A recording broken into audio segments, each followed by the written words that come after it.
everybody. Go ahead and strap in, get real comfortable, and prepare yourself for what will probably be a good 20 minutes of me gushing about Ghost of Tsushima. Also, keep in mind that I did not really record much of my own gameplay while I was playing through the story, so I cannot guarantee you that the footage that you're seeing on screen will correlate to what I'm saying about the game as I'm saying it. This is an unscripted review anyway, so I wouldn't even be able to promise that even if I had gathered my own footage. The reason that this took so long, as I mentioned previously, is I had to buy a whole brand new PlayStation. My PS4 broke just after I got the game, so things have taken a while, but I finally beaten the game and I'm ready to talk to you guys about it. So, Ghost of Tsushima is Sucker Punch's first big title since Infamous Second Son. Now, if you remember, that game came out in 2014. It's pretty early in the PS4's lifetime. And now that the PS5 is coming out soon, you have this to kind of wrap up the PS4, just this generation of PlayStation. And honestly, what a perfect note to end on. This game is expertly crafted from top to bottom. I'm gonna try to go through in a cohesive manner. I will not be spoiling any story points that I can think that would be vital or very important to how the story plays out. I'm not going to be spoiling any plot details that are that relevant. However, I will be going spoiler-ish, kind of spoiler light on some gameplay elements that affect the overall experience. So if you don't want any spoilers at all, probably don't watch this, but the game's been out for a couple weeks now, so I think it will be safe to talk about what I want to talk about. Now, the first thing that I want to talk about is the visuals and the sound design. I have never had a more enrapturing experience playing a PS4 game. This game is so consistently beautiful and so well detailed and stylized. Every color is vibrant and dynamic, except for when it needs to be muted and grayed out, and when that's the case, they contrast in such a standout way that's very memorable and it sets this game apart from pretty much every other PS4 exclusive that you've played. It looks nothing like Spider-Man, God of War, Horizon Zero Dawn, Days Gone, Uncharted 4, The Last of Us Part 2, anything like that. This game is so aesthetically different. And the facial models, really the character models in general, are just so good. And the music and just the ambient sounds that you hear, everything is so good. And there's idle animations that are great, or even just interacting with the world type of animations. Like if you're walking through tall grass, Jin will touch it. Jin is your character. He'll reach out and he'll touch the grass just to feel it. And that sort of thing, it's not only really endearing to the character that you're playing as, but it's also key to remembering that your character is a person. And that person lives in a world. You're playing a human being in a real world. And sure, the game is very stylized as far as the aesthetic goes. The real life Japanese island of Tsushima does not look like this game makes it look, but it's such a consistently well idealized version of what that island would look like through the lens of an artist that it's just captivating. And there's so many different locations and areas and even different like climates as you go throughout the map, because this is a very large map. This contends with Red Dead 2 for one of the biggest maps I've played in a game. And it's honestly just breathtaking how you can watch the environment and scenery completely transform from one area to the next. I will say though that it is kind of limited in that regard. You know, once you've seen one Japanese castle, you've pretty much seen them all. But the game never ceases to be absolutely stunning. The textures are almost unparalleled. Like I said, the colors are vibrant. There's almost really no noticeable clipping when you've got like different materials interacting in different ways on your character, because you know, with fully customizable armor, that sort of thing is very important. And if you screw that up, people will notice. So Sucker Punch absolutely nailed it on that front. Now, moving on to the story, this is what I'll talk the most briefly about, I think. Well, we'll see what happens. The plot of the game is that you are Jin Sakai. He is Lord of Clan Sakai. He is a samurai. And you are protecting your island of Tsushima from an invasion by the Mongolians led by Khotan Khan. He is the descendant of Genghis Khan. Now, right at the beginning of the game, Khan does something that does a very good job of demonstrating to you that this is going to be a different war than the samurai are used to. The field is different. The game has sort of changed. And traditional tactics and methods are not going to get the job done. So, as the game goes on, you have to consistently think about your code of honor as a samurai and how you've been raised your entire life to go about things and weigh it against the world that you live in now and the way that the playing field has been set by the Mongols. You have to play dirty to beat dirty, and those two sides of Jin's mind are constantly at war with each other. And it's a plot thread that isn't just picked up and dropped. It remains. It is essential to the development of the story throughout the entire game. I have never seen a game that's 20 plus hours long like this is grab onto a theme like that and never let go. And it's so satisfying because any good story has a theme that's easily identifiable and that you can latch onto. And it is then that story's responsibility to maintain it and to continue the story in a cohesive way. And this game absolutely nails that too. And honestly, when I first heard that there's like a largely stealth-based game, I should have realized like a stealth-based samurai game sounds strange. But once you're on the sticks and you're seeing these things unfold, it starts to make so much sense. And it's all, like I said, it's just so expertly crafted. There's not a moment wasted in that development either. Every single thing that happens is meaningful. Now, this isn't exactly an opinion that I've seen before regarding this game. As far as how it made me feel and how it messed with my head at certain points in time and made me question my instincts as a gamer versus the story that the game is trying to tell, I put it on the same level as Bioshock 1. I think Would You Kindly from that game sits on the same level as some of the things that you encounter in this game because, like I said, the way that you play is directly influencing Jin's psychology. And I feel like as a result, this game is kind of tailored to be up in the tens of games that you've played. Like, this should not be your first video game, definitely, because years and years of gaming experience has conditioned me to approach situations a certain way, but the way that I approach a situation is not the way that an honorable samurai lord would approach that very same situation. So it's very good that that theme is resonant throughout the entire game. Now, moving on from that, I want to talk about the gameplay. This is some of the best gameplay I've had in a long time. It doesn't feel outdated like it does in The Last of Us or in God of War 2018, and it doesn't feel repetitive the same way that Spider-Man does. I enjoyed the crap out of Spider-Man 2018. It's still my favorite game that year, but after a while you just kind of get bored because you start to feel indestructible.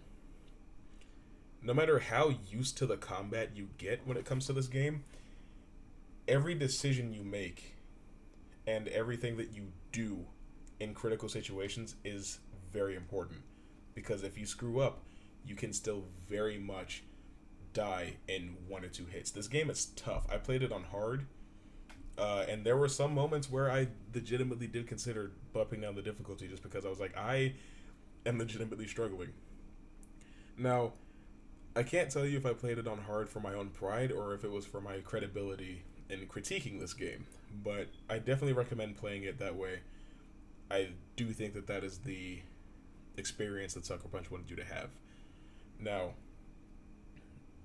there are a few different things that make this game unique, because one of the things I was worried about leading up to its release was, is it going to be distinct enough from Sekiro to stand on its own? And the answer is absolutely. There are so few similarities that it's honestly not even worth thinking about. Like, there's three that I can think of, and one of them is that you use a katana. The most interesting thing, I think, in the gameplay, though, is that as you progress through the game, you unlock different stances, and those stances are effective against different enemy types. The enemy types in this game are swordsmen with shields, spearmen, and brutes. Whether they have a shield or they have a spear or whatever, the brute stance works on all brutes. Now, as you progress as well, you can unlock skill points that you can use to upgrade your combat skills or upgrade specific stances and get different moves. One thing that's very satisfying is switching from one stance to another to deal with different enemies at once. And once you kind of get used to that, you start to feel like a total badass.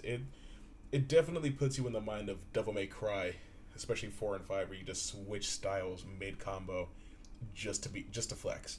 Because honestly, you can use water stance on most enemies except for in duel situations, which are the boss fights in this game.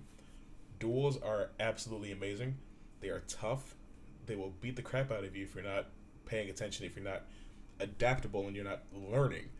But they are a very good testament to your growth as a player up to that point. Ideally, you should be constantly improving as you learn more things about the game. And the duels challenge that. They challenge what you have been learning and what you have picked up on during your time playing the game. Now, as I said, water stance is very useful against most of the enemies most of the time. It's not exactly how the game is meant to be played. And on top of that, you get throwable weapons, ranged weapons like a blow dart or bombs that you can throw, or a bow, because arrows just launch themselves.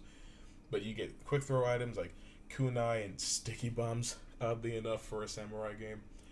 There are many, many options to make each combat encounter unique or to own the way that the combat works. You can get good at the game in your own way, because the way that you play might not be the same as the way somebody else plays. Somebody else might not stealth assassinate anybody. They might just always honorably fight their opponents, doing standoffs and things like that. Whereas you might just like to be stealthy all the time, like you're playing Assassin's Creed or Batman Arkham or something like that, and just stealthily take everybody out. Or I guess Metal Gear Solid 5 works for that same type of thing. Personally, I did a bit of both. I would stealth up until I couldn't anymore, usually. Or if I was approaching just a group of guys on the road, I would do a standoff with them. That's another thing about the combat in this game. Once you learn it, it feels so rewarding that you are eager to seek out conflict against just random enemies that show up. Like, I never really passed up on an opportunity to fight somebody. Every single time I encountered anyone, I was like, yeah, we're doing this. Throw your hands up. We are doing this right now.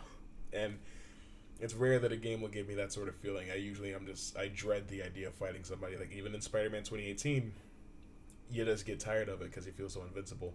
But that's not a problem in this game. Ironically, it was a problem in Infamous, which is another game by Sucker Punch. But Infamous and Ghost of Tsushima are worlds apart. Sucker Punch has learned so much in these last 6 years, and it utterly shows. I will comment very quickly on the voice acting. I played most of the game in English. I also played a pretty good chunk of it in Japanese. I enjoy them equally. I'm usually like that about sub versus dub. I don't let people bully you into listening to things in languages you don't understand. If you enjoy reading subtitles, that's perfectly fine. I'm not going to judge you for that. But if you like hearing it in English and it sounds good in English and you enjoy it, do that too. Do whatever you want. It does not matter. Okay? Now, I want to talk quickly about the plot structure of this game. There is not a single contrivance or thing that feels like an ass pull or something that just doesn't make sense otherwise that happens in this game. Every single main event, the way that they play out, it's completely logical. Once you think about it, it's just like, of course. Or sometimes if you're anything like me, You will definitely see where a situation is headed. You will definitely know what's about to happen, but it won't have any impact on your enjoyment of it. Because sometimes things being predictable aren't bad, because you can still be affected emotionally by what you're experiencing and what you're seeing. Just the fact that you saw it coming does not mean that it is a bad thing whatsoever. I don't know why people feel that way sometimes, but I don't know. It's how people look at things. As well as the pacing of the story. I mean, you can kind of set the pace yourself. You can just blaze through the story the way that you want to, but or just like you can just blaze through the story if that's what you want to do, or you can take a break and do some missions out in the world, because your duty as a samurai is beyond just fighting people. It is to protect the people who live on this island. That is your duty. So a lot of times you'll just be walking through the wilderness and come across a group of Mongols who have somebody held hostage, and you got to save that person. Those are honestly my favorite types of encounters, because you usually get something from the person that you saved. Like you'll get a tip, or you'll get like some ammo or something like that. It'll usually reward you, which I don't know how honorable it sounds that I enjoy this particular encounter type because you get something out of it. But hey, that's just the way that the cookie crumbles in this certain situation.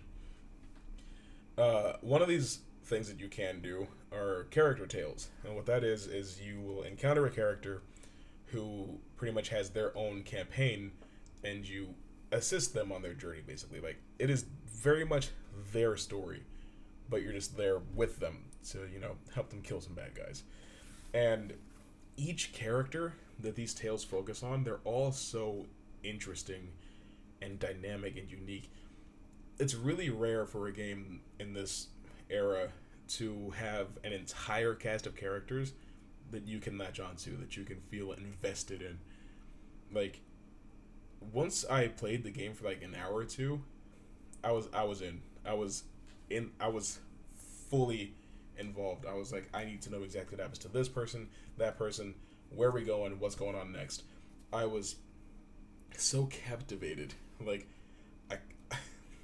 I lost a little bit of my identity to this game. I just could not put it down. I was having so much fun. I guess a couple other things I want to talk about before I properly rate this game. I mentioned earlier that you can customize your armor. That's very true. Over the course of the game, you will unlock different armor sets, and you can upgrade that armor to give you better defense, or make it harder to be detected, or you can do more damage, something like that. Well, doing more damage is usually attached to your sword upgrades. All of that stuff is really interesting, because a complete armor set would have a mask, a helmet, and the body armor. But you can change the color of the body armor, and you can mix and match what helmet and what mask and what body armor that you're wearing. So if you want to wear a helmet that you got in the DLC pack for pre-ordering the game, and a mask that you got from progression, and an armor that you got from progression but at a different point in the game, you can totally do that. And a lot of times it all looks really stylish put together. That's something that I really enjoyed about this game that a lot of other games don't really do. Some things just don't look good when you put them together. Like God of War's customization, I didn't like it that much because it was really hard to make my man Kratos look good. He pretty much lacked sauce the entire time, especially when you put a shirt on him. But with Jin, pretty much no matter what, you can look good. And since this game is largely carried by its aesthetics, well, if that's how you want to look at it, it's very important to be able to look good pretty much no matter what you do.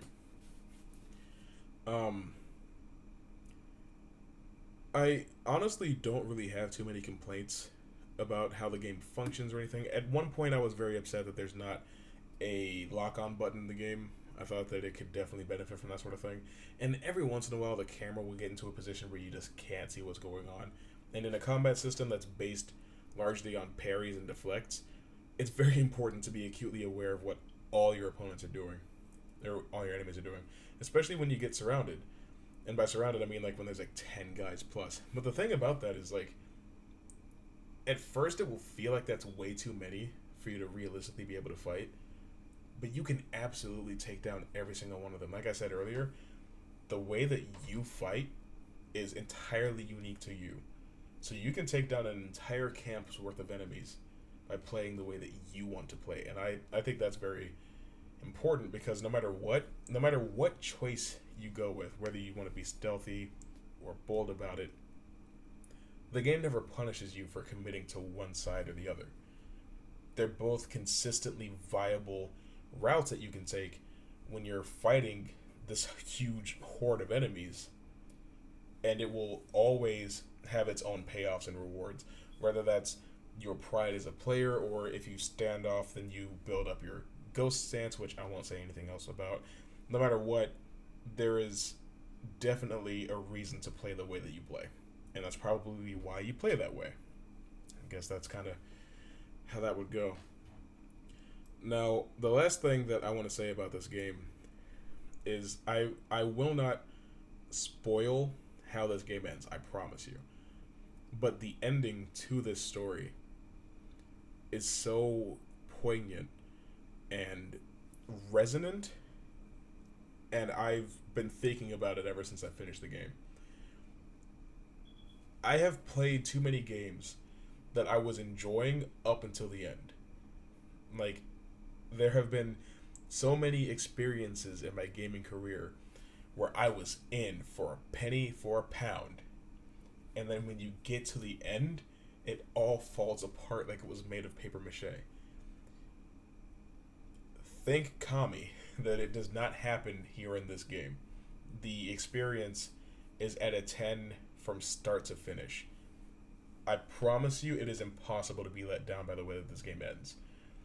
And it's all just so perfectly executed that you can't be left wanting. And as far as whether or not this game can be a franchise, that's entirely up for Sucker Punch to decide. But as it stands, this game is the perfect bookend to the PS4's life cycle, and it is utterly spectaculous. I recommend buying this game at full price. I'm not gonna lie to you, I bought the collector's edition, so I paid full price basically 3 times for this game. So I had a lot riding on it. I could not dislike this game. I spent too much money on it, but luckily Sucker Punch absolutely delivered, and this has been probably the best gaming experience I've had on PS4 the entire generation. This is leagues above God of War 2018, leagues above Spider-Man, even above Horizon Zero Dawn. Ghost of Tsushima is my favorite PS4 game. So, if you guys have played it, and you've made it this far, let me know what you liked about it, what you didn't like about it. What is your favorite element of the gameplay, and who is your favorite character? As always, if you want more videos like this one, subscribe, and you just might get some. See you next time.